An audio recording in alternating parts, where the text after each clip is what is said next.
What gifts should you buy for the quilter who already has it all, and what to stay away from?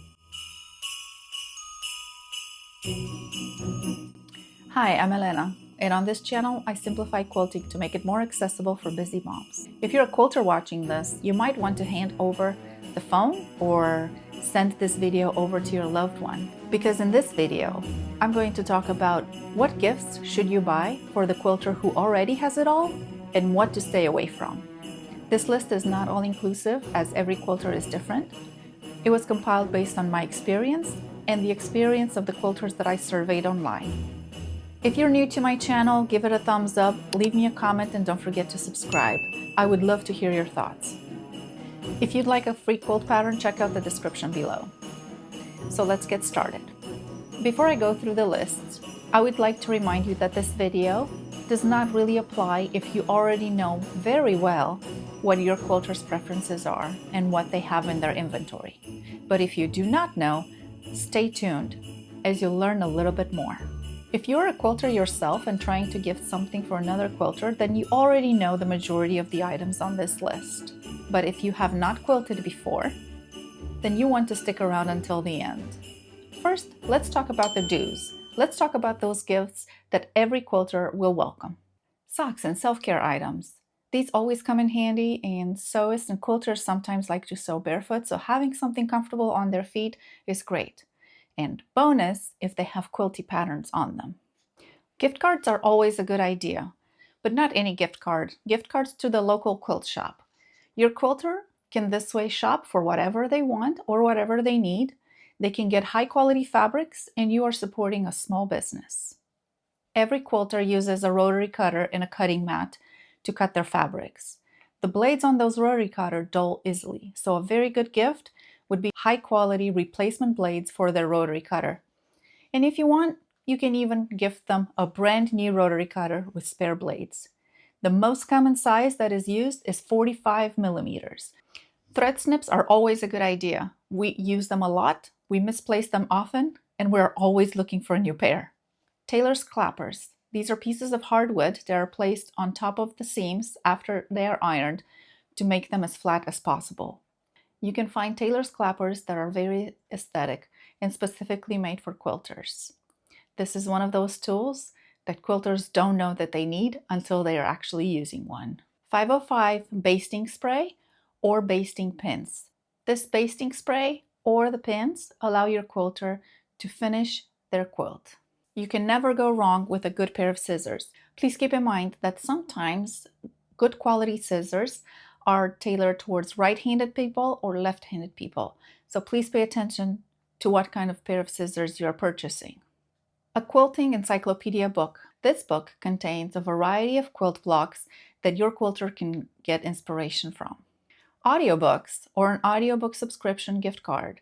This helps your quilter listen to books while they're sewing and enjoying themselves. Sewing machine needles. The most common size used by quilters is 90-14. You can find them from a variety of brands, but if you do purchase sewing machine needles, please make sure you're purchasing a high quality brand. Seam rippers are a great stocking stuffer. Art bins. Art bins are these flat containers that help store temporary projects, what quilters call WIP, works in progress. A good size for these art bins would be something that is a square, a little bit bigger than 12 inches by 12 inches. The reason for that is that one of the most common quilt block sizes is 12 inches. So if a quilter is working on a project, they would want those blocks to fit flat inside the art bin. These bins are also stackable, so they would appreciate it if you could get them more than one. Quilters love to travel for retreats. They like to get together and sew. Giving them tools that are portable is also a good idea. One example is a foldable cutting mat. This mat easily folds and can fit into a generally standard bag and can be easily traveled with, whether they're traveling in a car or in an airplane. This would be a great gift. If you know what kind of sewing machine your quilter has, a good idea would be to buy them extra spare bobbins. This way, they will always be ready to sew without having to stop and refill their bobbin. Sometimes, for their specific sewing machine, you might find pre-filled bobbins. This is also a good idea to save them a lot of time. Quilters love pins and they love pin cushions. Another gift that your quilter would love, a pin cushion kit or a pin cushion pattern from just another button company. Look how beautiful these are. And if you want to take it a step further, the beautiful pins that are handmade by Cecile are always a great addition to any quilter's quilt room. Color catchers are used in the wash cycle when there is a risk for the colors in one fabric to bleed into another fabric. It's always a good idea to have these into your laundry room when you're washing your quilt, so any quilter will appreciate these. And last but not least, what every quilter wants most of all is time. See if there's something you can do around the house. See if there's a way that you can give them some time, whether it's helping them with chores, helping them with groceries, or just giving them a full day of uninterrupted self-care can do wonders and will be very appreciated for your loved one. Next, we're going to talk about the gifts to stay away from. The gifts that your quilter might end up putting in a drawer and forgetting about them or trying to re-gift to somebody else. Rulers. Quilters are very particular when it comes to their rulers. The way the markings on a ruler are set are different from one manufacturer to the other, so each quilter has their own preference on ruler manufacturers. We say, use the ruler that makes sense for your brain. So unless you specifically know what size they already have, so you can purchase a size that they do not have, unless you specifically know what brand they have, steer clear from gifting them a ruler. One big thing to stay away from is fabric. Quilters choose their fabric very carefully. They choose it based on design, the quality, the pattern, the manufacturer, and so many more other factors. Thread. Just like we talked with fabric, quilters are very particular on which kind of thread that they use. Thread comes in a variety of colors, weights, qualities, manufacturers, so each quilter has their own specific preference. Sewing kits. If your loved one is a quilter, they pretty much already have everything that they need. Unfortunately, most of the sewing kits available in big box stores or online contain low quality items. This helps them keep that price low, but also include a lot of items within the kit. So I would steer very clear of sewing kits because your quilter already has what they need. Large cutting mats, large rulers, or anything that is fairly large that requires a lot of storage space. Some of us have large spaces to quilt in, some of us have really small spaces.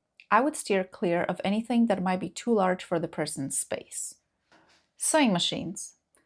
Purchasing a sewing machine is basically just as complicated as purchasing a car. The features and the accessories that a sewing machine comes with, the capabilities and the differences between them make it quite a difficult decision. Let your quilter make that decision for themselves. Cutesy things like shirts where I am so awesome, where so is replaced with SEW. We don't really like that. Cheap tools. When you are purchasing gifts for your quilter, please ensure that you are giving them high quality tools. Generally, these tools are on the pricier side, so if something is a little bit too cheap, I would not purchase it. You want that tool to last your quilter a lifetime. Generic craft supplies. Quilting is a very niche and very specific and particular type of craft. So just searching into a website, sewing supplies, will give you a result for items and for tools that are not necessarily useful in quilting. Irons. Just like with sewing machines, purchasing an iron is a decision that the quilter needs to make on their own. Quilting books. Just like we talked about with fabric, quilter styles are different. And just because a book is tailored towards quilters, it doesn't mean that is the same quilting style that your quilter likes. Fabric marking tools or pens. The tools that are used for sewing, for garment making, or any other types of sewing crafts may not be the same that are used in quilting.